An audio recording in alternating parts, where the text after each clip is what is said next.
And 1, 6, 4, 1, 2, 7, 1. Y'all, this is number system, the one concept that took me from playing as an amateur to actually being able to play professionally.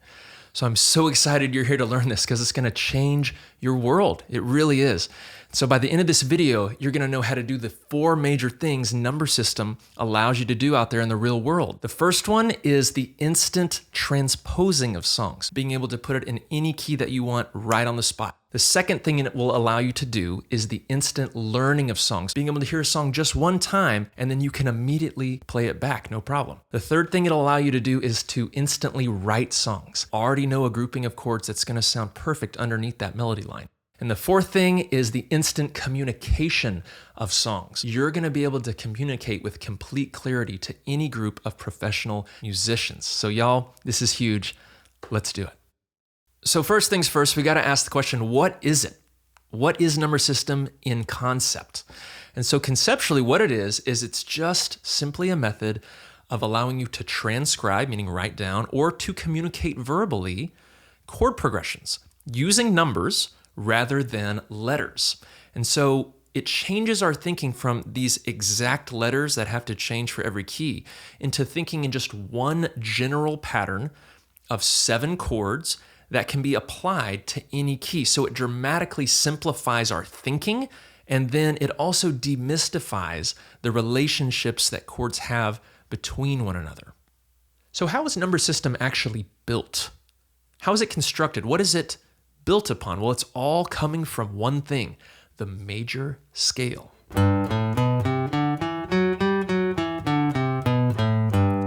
Now, you probably grew up in school singing do, re, mi, fa, sol, la, ti, do. Well, instead of those weird words, we could have just been putting a number to each of those notes. 1, 2, 3, 4, 5, 6, 7, back to 1. This is where the 7 chords of number system actually are derived from, these 7 notes of the major scale. And the way we determine how to build a major scale is our starting note is always called the tonic, and the tonic is always going to match the key that you're in, the letter of the key that you're in. So let's say we're in the key of G, then G is the tonic note of our scale. And here's how we build it. It goes like this. We start with tonic, then we do a whole step, half step, whole, and then 1 half step to get back to our starting note G. That's 1 octave. G, A, B, C, D, E, F sharp back to G. And so that's how we build a major scale. Now, that's just the skeleton of number system. This is where the chords come from, but to have a real living, breathing song, we've got to turn the notes into chords, and there's a pattern for that too. What we do is we take the 1, 4, and 5 notes and we make those major chords. The 2, 3, and 6 notes, we make minor chords. The 7th note, while it's technically diminished, we turn into a slash chord 5/7. And then all of a sudden, we have the chords that build a real, genuine song. Here's what that sounds like if I apply those chord shapes to each of those notes. G major, A minor, B minor, C major, D major, E minor, D over F sharp, back to G, the 1. And there it is. See how harmonious those sound together? It sounds like the do, re, mi, fa, sol, la, ti, do scale. This is where songs actually come from, how they're built. Almost every song you've ever learned is in a key, and this is where those chords actually come from, how they're derived. But number system, of course, is all about being able to change a key. So what if we needed to do a song in the key of C? Well, we would just start with a C note as our tonic and follow our pattern. Tonic, whole, half, whole, half. We just follow the letters of the C major scale, which are just C, D, E, F, G, A, B, back to C. What if I turn those into chords according to our pattern? C major, D minor, E minor, F major, G major, A minor, G over B, back to C. And so you can tell it works the same way. It's just the same pattern applied to whatever your tonic is. So the key of the song, that's just matched to being the same note as the tonic of the major scale, and then you play through, and that's how you do it. So there's one last thing that is a huge misunderstanding that I see online conceptually about number system, and that is spoken versus written number system. There is a difference. Let me explain it really quick. So when we write number system, here's how it is. There's no exceptions to this. A number by itself is always understood to be major. So if I just have a 1, let's say I'm in the key of G, 1 is G major. If I just have a number 2, it would be A major. If I just have a 3, it's B major. But if I want to play those chords in the key of G as minor, then I have to always specify that they're minor with either a little m or a dash. Okay, there's a dash in number system, you can use that. So if I want to play A minor when I'm in the key of G, my 2 chord, I have to put a little m or a dash beside it to designate that. If I want to play B minor, I have to put a minor there. I can't just put a 2 or a 3 by itself because it's understood to be major when we're writing. That's how number system works in written form. But when it comes to speaking, we have a little different way of doing it. There's a shorthand way, because when we speak, we like to shorten things real fast to make things efficient, quick, especially when we're working in large groups of people. Let's say I wanted to play a G, E minor, C, D pattern. G, E minor, C, D. Well, in numbers, when I'm speaking out loud, I could just say 1, 6, 4, 5. 1, 6, 4, 5. Let's do 1, 6, 4, 5, guys. And then we'd play it. I don't have to say minor 6. It's understood because of, as we just talked about, the pattern of chords that are 2, 3, and 6 chords by default. 99% of songs, they're minor chords in the song. And so we already know to expect that. So if I just say 6, everyone's going to play E minor. But if I needed, every now and then, we do need to play one of those chords as a major chord. That's normally by default minor. But if we needed to play an E major in the key of G, then I would actually say out loud, major 6. Let's play the major 6. Because it's not very often we play a major 6 in songs. Or same with the 2 chord, right? Normally it's minor, A minor, but if we needed a major 2, which can happen oftentimes, then we have to say major 2. But when we're writing it, we're always specifying it's minor, or if it's just left by itself, it's major. So that's the difference between spoken and written number system.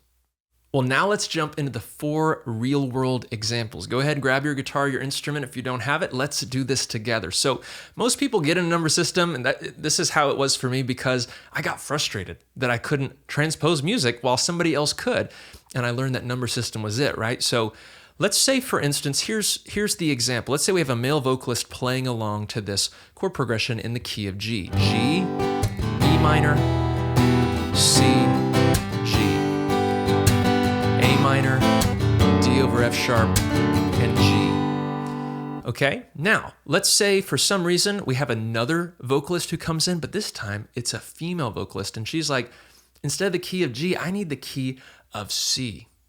Uh-oh. If we don't know a number system, this can be hard. We have to start marking out all the letters on our chord chart, get another chord chart, something. But if we just knew number system and had started with a number chart, we wouldn't have any problem. So let's convert this, I'll do this on the screen, into numbers. And now, knowing what we know and what we learned earlier about using the major scale, well, let's do this in the key of C. So our starting note, our tonic, is going to be C. And then we can just play through the notes of our C major scale according to the whole half pattern like this. C, D, E, F, G, A, B, back to C.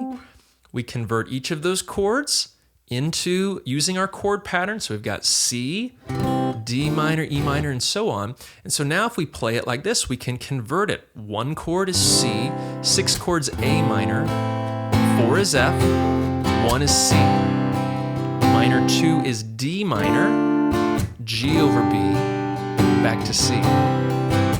Notice how the song sounds good. The chord relationships are maintained, but we're just in a different key that would allow a female vocalist to sing. So that's what we do. Now, you might be thinking, wow, it'd be really nice to have these all memorized. Well, yeah, you're going to play songs in these keys thousands of times probably in your lifetime. And so you're going to get them down really, really fast. But even if you don't have it memorized, you could always find the tonic, you know, the key that you're in, and then just figure out the note names. And even if you needed to write those down on a chord chart, like 1 is C, 2 is D minor, 3 is E minor, it doesn't take very long to do that. But then as you do it, eventually you'll just memorize it, like that 1 is C, 4 is F, so on and so forth. So now let's take it a step further. What if your vocalist was like, I like C, but I need some more power out of my vocals. Let's do it another half step up in C sharp. Oh my, well, if we know number system, it's no problem. And especially if we're playing acoustic and have a capo, all you have to do is just put a capo on the first fret, which bumps everything a half step up, and we play the same exact chord shapes and think in numbers. 1, 6, right? 4, 1. And that's easy. But what if you don't have a capo? What if you're like a lead guitarist, you don't normally use a capo, you're a bassist, a pianist? Well, for electric guitar, since this is a guitar teaching channel, let's start there. Instead of thinking in terms of open chords using open strings, we can think in bar chords. All you have to know is your major and minor shapes using bar chords. So let's say we're in C sharp. We start on a C sharp note, let's say on our A string, and if we play our major scale, we can turn those into major and minor chords according to our chord patterns. 1 is major, 2 is minor, 3 is minor. All right, and then we can keep going that way. Now, it becomes really important that we know different ways to play our major scale. You can play it like this, where you keep going up like that. But what if we did this? What if we went 1, 2, 3, 4, 5, 6, 7, 1? If we start on our A string, but then continue the scale on the low E, then it might make for some chord shapes that we'd rather play. So let's say, for instance, we're in C sharp and we're playing 1, 6, 4, back to 1, minor 2, 5 over 7, and then back to 1. Notice I can play a C sharp major here off my low E, or a C sharp major here. So just knowing where the note is from your major scale and then building the appropriate shape, whether it's major or minor or a slash chord, then that's how you'd navigate it without having a capo. It's the same for bass players. You would just use the notes, right? You could play the 1, C sharp, 6, a 4, back to 1, just like that. If you're a pianist, there is a little bit more muscle memory work. You have to know the shapes in C sharp. You got to know C sharp major, right? And then D sharp minor, F minor, and so on and so forth. So there's a little bit of practice for you as a pianist, but with guitarist, we just simply shift the pattern around wherever we need to shift it. And it's very, very simple if you know your major and minor shapes. But what if we have a song that's in a minor key? Some songs are minor, like a song that's in E minor or A minor. What happens? Well, no problem with number system. We just use what's called the relative major. We can still think in the same major scale we're used to. And here's how we shift that in our mind. It's super simple. Whatever the key is, let's say it's E minor. We take that note E and we just say, this is going to be the 6. Okay, it's going to be like the 6th note of our major scale. It's the 6. Well, it's a whole step from 6 to 7. So E to F sharp, and then another half step from 7 back to our 1 when we're in a major scale. So F sharp goes back to G. I just think in G. So on our chord chart, even if E minor was the key that we're in, E minor would still just be written as the minor 6, and G would be 1. Let's say we're in the key of A minor, okay? Let's apply that same thing. Let's say that A is the 6, and we go a whole step to get to our 7, B, and then another half step, C, to get to our 1. We think in C major. Even though on the sheet music it might say we're in A minor, we're still just thinking using C major, and A minor is going to be written as 6M on the sheet music. One more example. What if we're in F sharp minor? Well, let's apply this.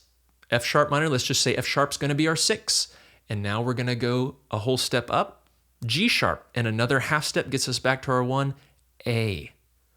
So we think in A major, right? We could do an A scale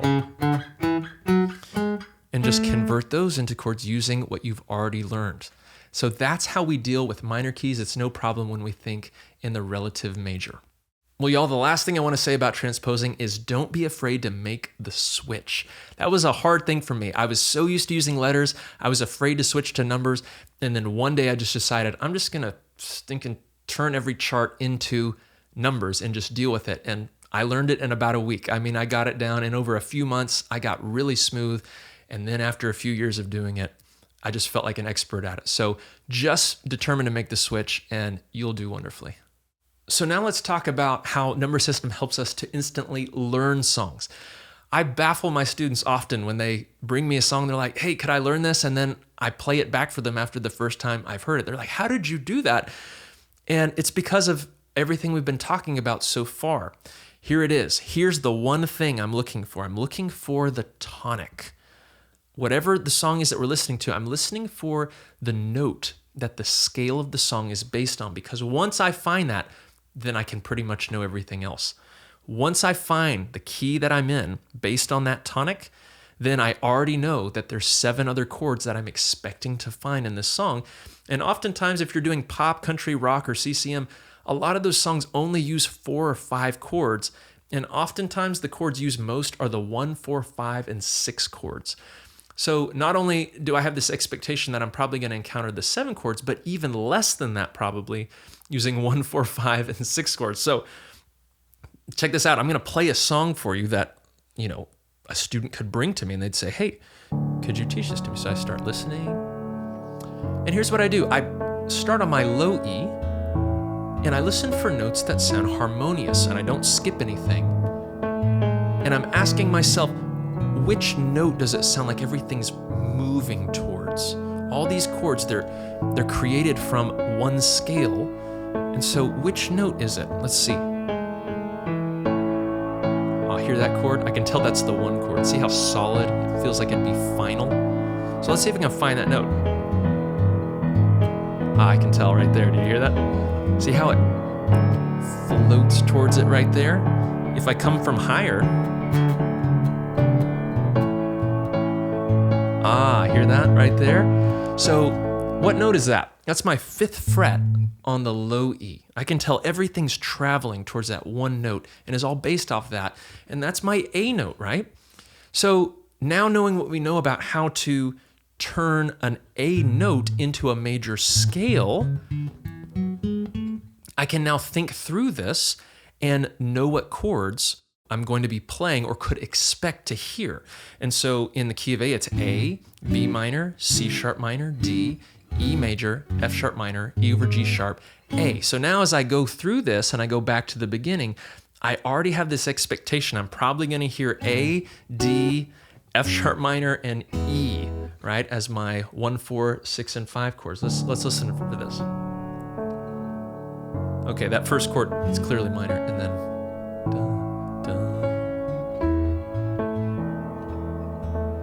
okay, this is a common progression. It's 4, 6, 1, 5. That's it. And then boom, we can tell that's our 1. That's A, right? Let's listen for the next note. He goes, da. And that's our 5, E major. And then, da. Okay, 4. Thought it was gonna be minor for a second. And then back to the 1. All right, so pretty predictable song. Now that I know I'm in A, I'm already listening for these chords, and that's what I found when I did this. And so if I were sitting in front of a student, they'd be like, how did you do that? It's like I already knew what to expect. And because I have a lot of experience finding this, it was just real quick. And so as you learn to listen to songs and find that tonic and then, make the 7 chords from that, it will develop your ear to where you can do this, really, really fast. Until you get to that point where you're sitting in a restaurant and as people are talking to you, you're actually listening to the house music, trying to figure out the tonic and then, the numbers. So I'm not going to say that I do that, but that's something that might happen to you. So that's how you use number system, finding that tonic, and then knowing what chords to expect, that you can learn songs even just on the first pass of listening. So when it comes to songwriting, knowing number system is insanely, mind-blowingly powerful. Here's why. Because if you or another singer has a melody line and you know the key, or you can identify the tonic of the scale that your melody line is coming from, then already instantly you have 7 chords that you can start mixing and matching, trying out, that are going to sound great underneath that melody line. So for example, let's say you have a singer and they're like, hey, I've got this idea. It goes like this. They're like, do, do, do, do, da da da. They're just riffing around like that. They're like, I like this. I don't know what key it's in. They're just singing it, right? They're not thinking about a key. It's your job, right, to identify that key, start putting chords underneath it. So just as in the last section when I talked about learning a song, I use the same process. I listen to that melody line, I play through the bass notes on my low E until I find that note that everything's centering on, where it feels like everything's final and complete, that it matches that scale. So here's what I would do. I'm going to sing that and play each bass note without skipping and listen for that one that that has that finality. So do do do do do. Here we go. Do do do do do. Do do do do. Ooh, I think that's it. Let's start from way up here and see if that's it. Do do do do do. No, that's not. Do da na na. Do do do do do. Yeah, that's definitely it. See how the notes some of those notes were really dissonant. They really didn't feel like they worked, but some of them did. And then finally, when we got to this one, it was absolutely complete right there. So the 7th fret on the low E is a B note. So once you've identified that tonic, play your major scale, and each of those notes, the scale degrees here, those 7 notes, just turn them into chords according to our pattern. 1, 4, 5 major, 2, 3, 6 minor. The 7 chords, a 5/7. And then you can just start mixing and matching them, just trying them out as the singer sings that melody line. So let me try that. I'll just start on my 1 chord, B major. Here we go. Do, do, do, do. And let's go to the 5. Here we go. Do. I hear it going down on the 4. Do. La da da. Do do do do. Ooh, now here's what I hear. I hear it actually going to the 6, like a minor. Now instead of staying up here and playing my major scale up here, I could go down this way and descend. If this is my 1, the tonic, half step down is my 7, a whole step down is my 6, then 5, 4. What if I started on my 6? Do do do do do do. And then I went down. Da da da da. La da da. And back to the 1. Da da da da da. Da da da. Hit that 7. Da. Na na na. Na na. Ooh, here I did this note. It's not necessarily in that scale. Once you start songwriting, you can mess around with other notes to see if they sound good. Da da da. Well, there you go, y'all. That's how I write using number system. You identify the scale that the melody line's coming from. Once you do that, you've got 7 chords to work with. Just start mixing and matching, and boom, you can write a song really fast. So when it comes to communication with a band during rehearsal or during a performance, something that is, for me, supremely frustrating is when I'm using a capo and then I'm trying to communicate a chord progression to my band. Here's what I mean. Let's say if I have my capo on 2, and then I play for me what is a C shape. I'm thinking C, and let's say I'm thinking in numbers. I'm thinking C is my 1, F is my 4, G is my 5, A minor is my 6. Well, because I have a capo on 2, I'm not actually in the key of C, I'm in the key of D. So if I'm trying to talk to a bassist or a pianist, they don't have capos, they're thinking in the real key of D, and I say, let's play a C, F, G, A minor, and they play that, they're gonna be like, Jairus, that's not the right chords. I'm like, oh yeah, play a D, G, and then it's really clunky. It slows down the process. And so you can get rid of all that confusion and just have perfect smoothness if everybody thinks in number systems. So I'm thinking my 1 in my mind is a C shape or C. I'm thinking in C, while everybody else is thinking in D. And if I say, let's play the 1, we all play the same note, right? That's actually coming out of our instruments. It matches. And this is also true for horns players. A lot of horns players, their instrument is tuned in a different tuning, and they have to transpose in their minds, kind of like I do when I have my capo on. And so it will also work really well for them. Imagine you have 20 people on stage, different capos, different tunings. Everybody's got to have something to bring them all together, and that's number system. Just say the 1, and everybody plays the same note. It's correct. So that's really helpful in rehearsals, but what about during an actual performance? Well, I've seen this happen in two ways. One is if you have in-ears, right? If everyone's using in-ears, then you might have a band leader or music director have their own mic that's only going to the in-ears of the musicians. And let's say for me, I do a lot of worship leading, and while someone's talking, the band might need to spontaneously keep playing. We don't know for how long. So the band leader just calls out chords. So for instance, let's keep this in the key D. They might be like one chord, and they'll be like, let's go to the 4. And they might be like, let's stay on the 4. And everyone stays on it, right? So they could do that in the in-ears. Now, if you don't have in-ears, and let's say, for instance, you have a band that hasn't rehearsed much, you're playing a ton of songs at night at some gig, and there's a section of a song that you didn't rehearse and people can't remember how it goes. Well, this is where you can use hand signals. So hand signals are really an awesome way to communicate just visually without having to talk to one another. So let's say, again, you have a band leader and there's a section of a song that everybody's needing, like, okay, what do we do? Well, you could work out beforehand what kind of symbols you're going to use. Now, in America, we say like 1, 2, 3, 4, 5. And then you could say for us, we could do like 6, 7. We could turn our hand and face them.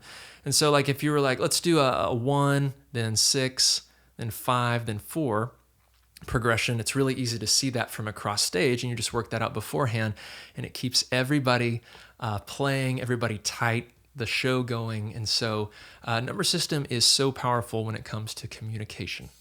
Well, y'all, I am super stoked for you to use number system out there in the real world. I can't wait to hear how you're using it, what's been going on. Please leave comments, of course. And one little last word of advice. You got to make the switch. You got to get out of using letter charts, start using number charts. If you have to make them yourself, do it.